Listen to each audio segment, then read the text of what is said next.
Hello students, आज हम exercise 3.1 है उसका सॉल्यूशन कर रहे हैं क्लास 10th का। पहला क्वेश्चन है, Aftab tell his daughter 7 years ago I was 7 times as old as you were then। क्या कहे कि 7 years ago 7 साल पहले की बात करता है। आई was 7 times as old as you were then कि आपकी एज है उसका मैं 7 times means 7 Guna.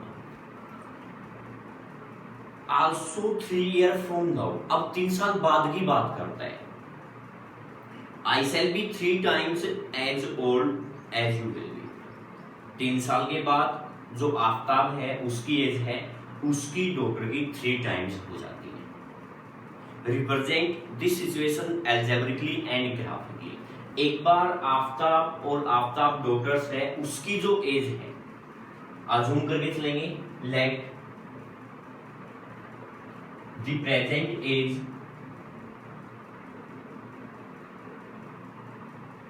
Of Aftab. जो आफ्ताब है उसकी जो प्रेजेंट एज है वो क्या मैंने मान ली x year, and Aftab daughter as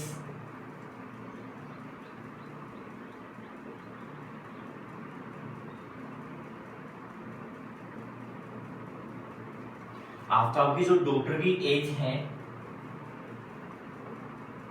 y year. ये एज हम अज्यूम करके चल पड़े हैं, मान के चल पड़े। अब 7 years अगो 7 साल पहले की बात करते हैं। 7 years अगो अब 7 साल पहले जो आफ्ताब एज है वो क्या हो जाएगी,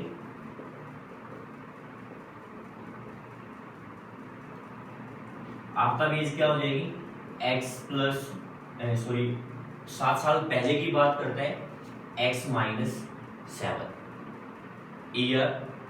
आफ्ताब डॉटर एज क्या हो जाएगी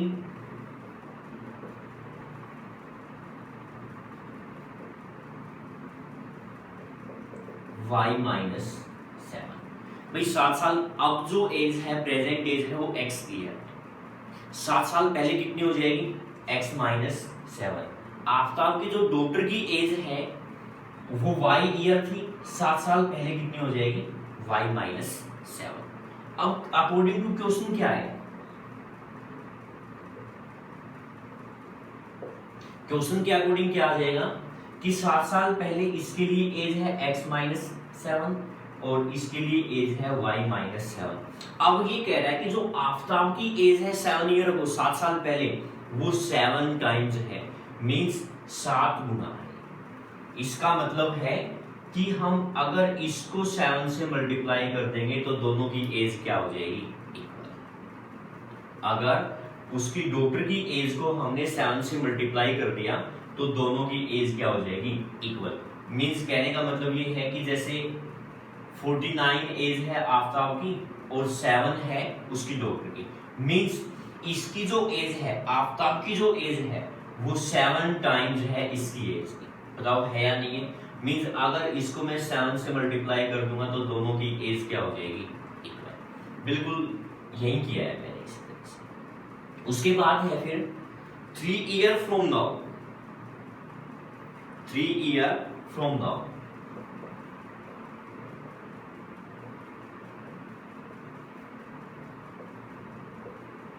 अब से 3 साल बाद की बात करते हैं। तो 3 साल बाद आफ्ताब की एज क्या हो जाएगी x plus 3। Aftab daughter age क्या हो जाएगी y प्लस 3। भाई 3 साल बाद की बात करता है, आफ्ताब की एज क्या हो जाएगी x प्लस 3 और आफ्ताब डॉटर एज है वो क्या हो जाएगी y प्लस 3। अब आफ्ताब क्या कहते हैं कि आफ्ताब की जो एज है मींस इसकी जो एज है वो 3 टाइम्स हो जाएगी। इसका मतलब क्या हुआ कि अगर उसकी डॉटर को हम 3 से मल्टीप्लाई कर देंगे, उसकी डॉटर की एज को 3 से मल्टीप्लाई कर देंगे, मींस दोनों की एज क्या हो जाएगी इक्वल। ठीक है, यहाँ पे क्या कहता था कि 3 साल बाद की बात करता है। 3 साल बाद ये कहता है आफ्ताब कि मेरी एज है वो मेरी डॉटर का थ्राइस हो जाती है, 3 गुना हो जाती है।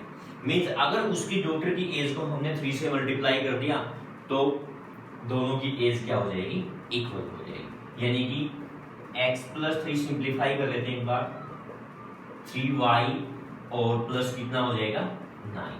अब इसको उस तरफ लेके जाएंगे, x प्लस माइनस का हो जाएगा x माइनस 3y और 3 इस तरफ आएगा, 9 माइनस 3 कितना हो जाएगा 6। एक इक्वेशन यहां से भी आएगा, x माइनस 7 है इक्वल टू है 7y माइनस कितना हो जाएगा 49। इसको उस तरफ लेके जाएंगे, x माइनस 7y, इसको इस तरफ लेके आएंगे तो कितना आ जाएगा माइनस के 49 प्लस 7, यानी कि कितना बाकी रह जाएगा माइनस का 40। ये इक्वेशन 1 है और ये इक्वेशन क्या होगी, ये दो इक्वेशन आ गई है। अब ये कहता है कि इनको हमें ग्राफिकली भी रिप्रेजेंट करना है। ग्राफिकली रिप्रेजेंट करेंगे, इक्वेशन है x minus 7y equal to minus 42। इसके लिए टेबल बना रहे हैं।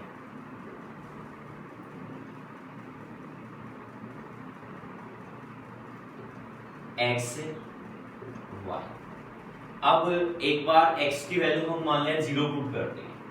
जैसे ही x को 0 रखेंगे यहाँ पे आ जाएगा minus 7y equal to minus 42। Minus से माइनस कट जाएगा, y की वैल्यू कितनी आ जाएगी 6।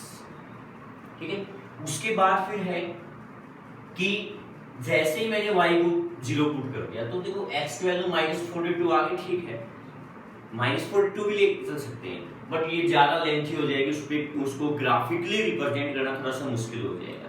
ठीक है, तो हम नियरेस्ट वैल्यू लेके चलेंगे और अदर वैल्यू लेके देख लेना।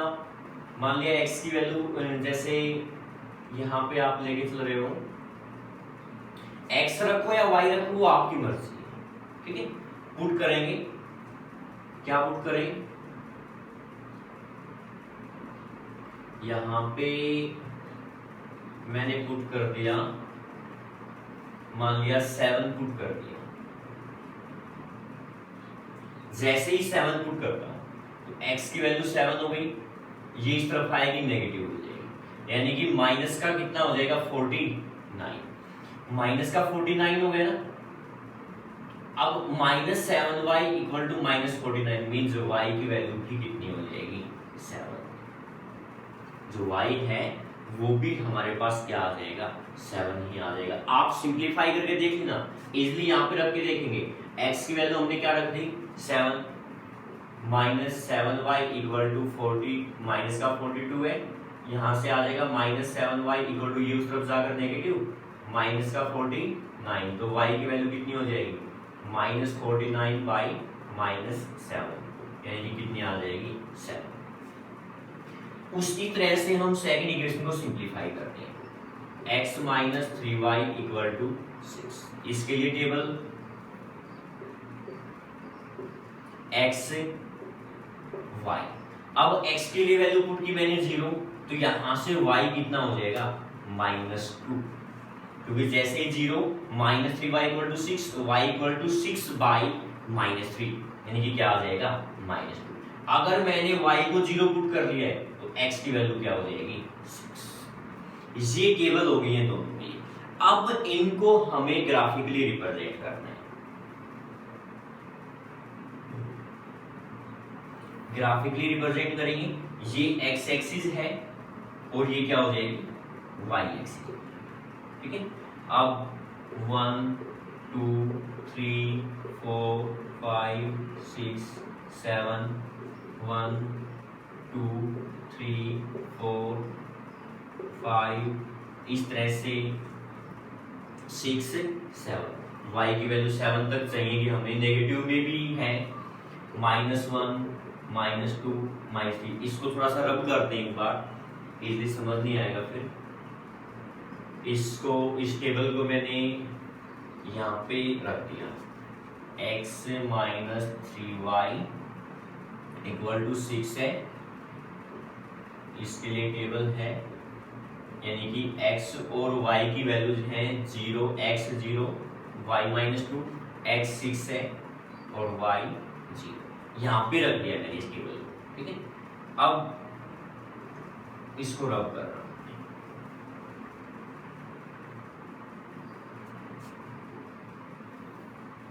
ये आ जाएगा यहाँ पे 3 4 5 6 7। इसी तरह से यहाँ पे नेगेटिव में -1 -2 -3 -2। ठीक है, ये हो। अब इसको रिप्रेजेंट करते हैं, इस इक्वेशन को रिप्रेजेंट करेंगे x0 y6, x0 और y6 ये पॉइंट हो गए। ठीक है, उसके बाद x7 y7, x यहाँ पे 7 हो गया, इसकी डायरेक्शन बिल्कुल सेम, यहाँ पे 7 y ये पॉइंट हो। इन दोनों पॉइंट्स को हम ज्वाइन करते हैं, एक ये इक्वेशन आ गई, ये लाइन है, उसको हमने ग्राफिकली रिप्रेजेंट करते हैं। उसके बाद सेकंड इक्वेशन को रिप्रेजेंट करते हैं x0 y -2, x0 और y क्या हो गए -2। उसके बाद x6 है y0 है, x6 है और y 0, इसको मैंने रिप्रेजेंट किया इस तरह से ये लाइनें आ गई। अब ये लाइनें कहीं ना कहीं अगर हमें इनकी जैसे x और y की वैल्यू और फाइंड करनी है, यहाँ पे स्पेस थोड़ा सा कम है, इन लाइंस को मैं जैसे ही एक्सटेंड करूंगा, जैसे ही आगे बढ़ाऊंगा, ये कहीं ना कहीं आपस में इंटरसेक्ट करेंगी तो वहां से हमारे पास जिस भी मान लीजिए जैसे ये लाइन है, ये लाइन है, यहाँ पे इंटरसेक्ट कर दिया, इसको हम x एक्सिस पर ज्वाइन करेंगे, इसको y एक्सिस पर ज्वाइन करेंगे। x एक्सिस पर जहां पर ज्वाइन हो गया वो x की वैल्यू आ जाएगी, यानी कि आफताब की एज आ जाएगी, और जैसे y पे ज्वाइन होगा वो आफताब डॉक्टर एज हो जाएगी। ठीक है, यानी कि यहाँ पे कंप्लीटली हम शो नहीं कर पा रहे हैं, ये जहां पे भी वैसे पूछा नहीं गया है, यहाँ पे अगर हमें बताना हो यानी कि एज बतानी होगी तो इन लाइन को एक्सटेंड करेंगे और जहां पे वो इंटरसेक्ट करेंगी वो हमारे पास उसके लिए पॉइंट हो जाएगा, x और y की वैल्यू आएगी, इनकी आफताब और आफताब डॉक्टर एज आ जाएगी। इस तरह से हमें सिंप्लीफाई करते हैं। सेकंड क्वेश्चन है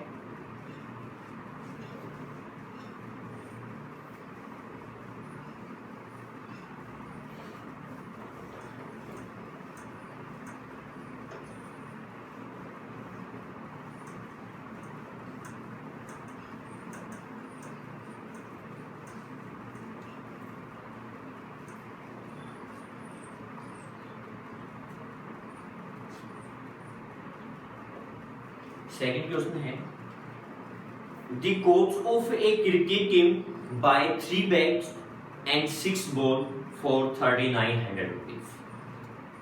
Later she buys another bat and 3 more balls of the same kind for rupees 1300. Represent this situation algebraically and graphically. Situation को एल्जेब्रिकली और ग्राफिकली रिप्रेजेंट करें, यानी कि ज्योमेट्रिकली बोला गया, ज्योमेट्रिकली रिप्रेजेंट करें। ज्योमेट्रिकली का मतलब क्या है, वही ग्राफिकली रिप्रेजेंट करें। सबसे पहले है जो बैट और बॉल है उनकी कॉस्ट लेके चलेंगे। Let the cost of one bat and one ball is x and y rupees. जो कॉस्ट है वन बैग और वन बॉल के लिए वो क्या है, x और y रुपीज है। यानी कि एक बैग की जो कॉस्ट है वो क्या है, x रुपीज है, एक बॉल की जो कॉस्ट है वो क्या है, y रुपीज। अब क्वेश्चन के अकॉर्डिंग क्या कहता है, अकॉर्डिंग टू क्वेश्चन है 3 bag and 6 ball in 3900 rupees. अब एक बैट की कॉस्ट कितनी है, x रुपीज, 3 बैट की कॉस्ट कितनी हो जाएगी, 3x, एंड 6 बॉल, एक बॉल की कॉस्ट कितनी है, y, 6 बॉल की जो कॉस्ट है वो कितनी हो जाएगी, 6y। और ये कहता है कि कितने रुपए में परचेज किया है, 3900 रुपीज के अंदर परचेज किया है। ठीक है, एक बैट की कॉस्ट है वो क्या हो जाएगी, x रुपीज, 3 बैग थे 3x, एक बॉल की जो कॉस्ट है वो y रुपीज है, 6 बॉल हैं तो उनकी कॉस्ट कितनी हो जाएगी 6y, और टोटल कितने रुपए में परचेज किया है 3900 रुपीज में परचेज किया है। उसके बाद है लेगेसी बाइज बाद में फिर से परचेज करती है another bat and 3 more balls, यानी कि एक तो बैट हो गया, एक बैट की कॉस्ट कितनी होगी x rupees and 3 more balls, और 3 बॉल हैं उनकी कॉस्ट कितनी हो गई 3y। अब ये कह रहा है कि उनको परचेज किया है 1300 रुपीज। ये दो इक्वेशन आ गई, इसको आप सिंप्लीफाई करके रख सकते हैं, यानी कि यहां से 3 कॉमन निकालेंगे, यह आ जाएगा x plus 2y equal to 3900, x plus 2y equal to 39 by कितना हो जाएगा, यानी कितना हो जाएगा 1300। एक इक्वेशन ये हो गई है और एक इक्वेशन ये हो गई। अब इनके लिए टेबल बनाएंगे।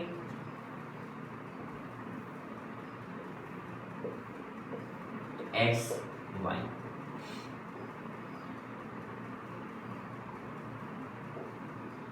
x से y, इसके लिए टेबल इक्वेशन 1 के लिए टेबल बना रहे हैं। x को मैंने 0 पुट कर दिया तो y की वैल्यू क्या हो गई है 1300 और y में कितना हो गया है 2, यानी कि कितना आ जाएगा 650। ठीक है, उसके बाद मैंने y को 0 पुट कर दिया, y को जैसे ही 0 पुट किए यहां से कितना हो जाएगा 1300।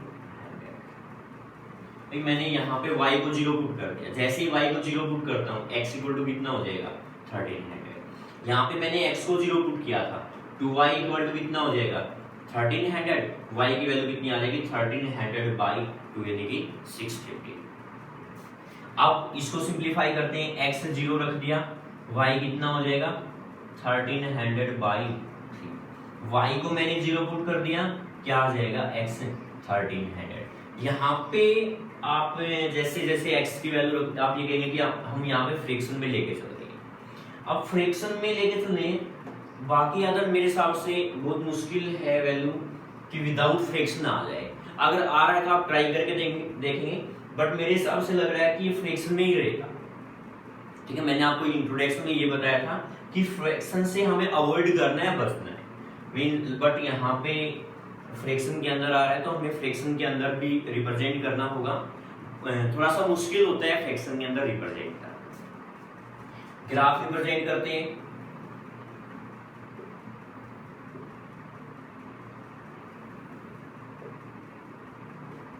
यहाँ पे आ जाएगा गैप मैं लेके चल रहा हूँ। आप कितने नंबर्स का भी गैप लेके चल सकते हैं, यानी कि 1 2 3 4 5 या 10 20 50 या 100 200 300 या फिर 200, इस तरह से आप बट गैप इक्वल रखना होगा x एक्सिस पर भी और y एक्सिस।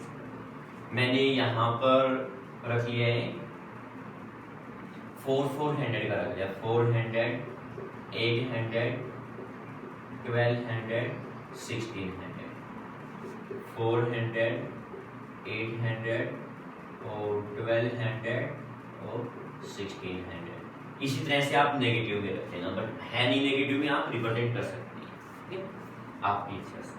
अब इक्वेशन 1 को रिप्रेजेंट करते हैं, x0 y है 650, x0 तो यहाँ पे हो गया, y है 650 यानी कि 650 यहाँ पे हो जाएगा, यानी कि ये पॉइंट आ जाएगा। नियर बाई वैल्यू आ रही है, एग्जैक्टली आप ग्राफ पेपर पे ही सिंप्लीफाई कर सकते हैं।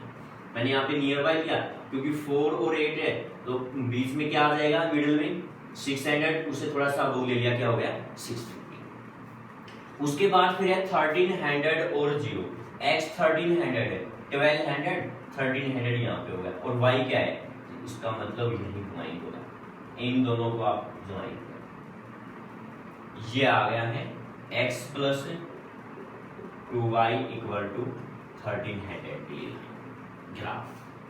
उसके बाद सेकंड को रिप्रेजेंट करते हैं, x 0 है और y कितना है 1300 बाई 3, x 0 ये हो गया, 1300 by 3 means near by value क्या आ जाएगी, वो इसको 3 से डिवाइड करेंगे 400 समथिंग वैल्यू आएगी।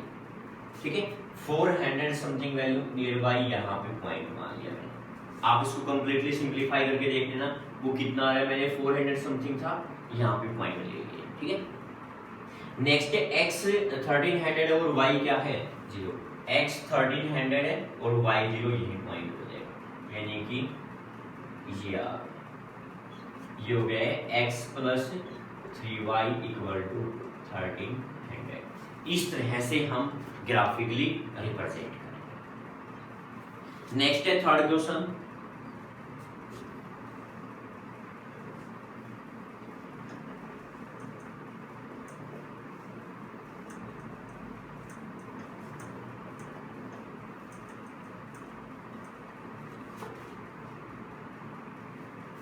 the cost of 2 kilogram apple and 1 kilogram grapes on a day was found to be 160 rupees. After a month, the cost of 4 kilogram apples and 2 kilogram grapes is 300.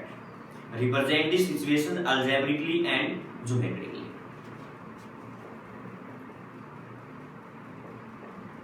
एक बार assume करके चलेंगे कि coast है 1 kilogram Apple और grapes के लिए, ठीक है, तो वो क्या रहेगी, let the cost of 1 kilogram Apple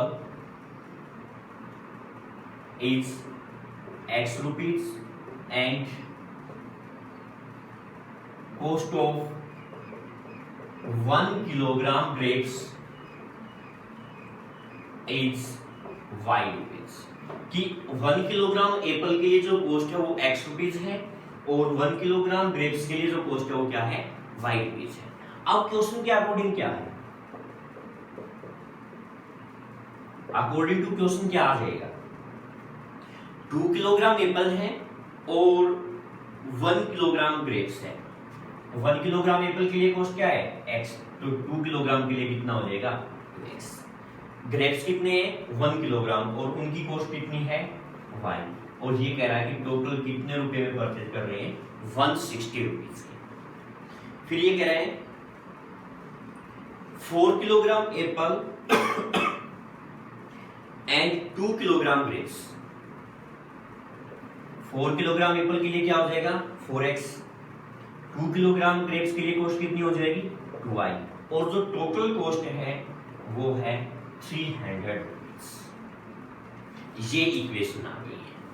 1 kilogram Apple के लिए कॉस्ट x है, 1 किलोग्राम ग्रेप्स के लिए y।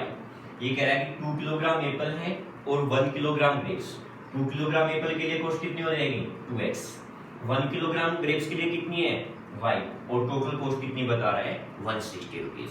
फिर ये कहता है after a month 4 kilogram Apple है और 2 किलोग्राम ग्रेप्स है, तो 4 किलोग्राम एप्पल के लिए कॉस्ट कितनी हो जाएगी 4x, ग्रेप्स के लिए कितनी हो जाएगी 2y, और टोटल जो कॉस्ट है वो कितनी है 300 रुपीज। ये दो इक्वेशन आ गई। अब इनको हमें सिंप्लीफाई करना है, इसके लिए टेबल रिप्रेजेंट करते हैं।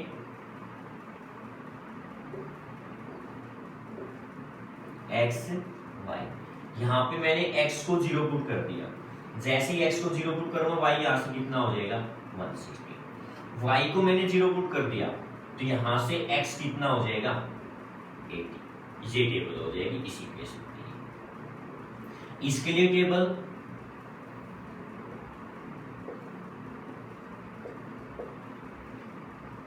x को मैंने 0 पुट कर दिया है, जैसे ही 0 पुट करता हूं तो y यहां से कितना हो जाएगा 150, ठीक है। उसके बाद मैंने y को 0 पुट कर दिया, y 0 पुट करेंगे तो x की वैल्यू कितनी आ जाएगी 300/4, यानी कि 4 से 7 28 टू 4 से 5। ये टेबल आ जाएगी। अब इनको हमें ग्राफिकली रिप्रेजेंट करना है बिल्कुल उसी तरह से। इसको आप खुद से रिप्रेजेंट करेंगे, सिंपलीफाई करेंगे, दैट्स ऑल, यही एक्सरसाइज।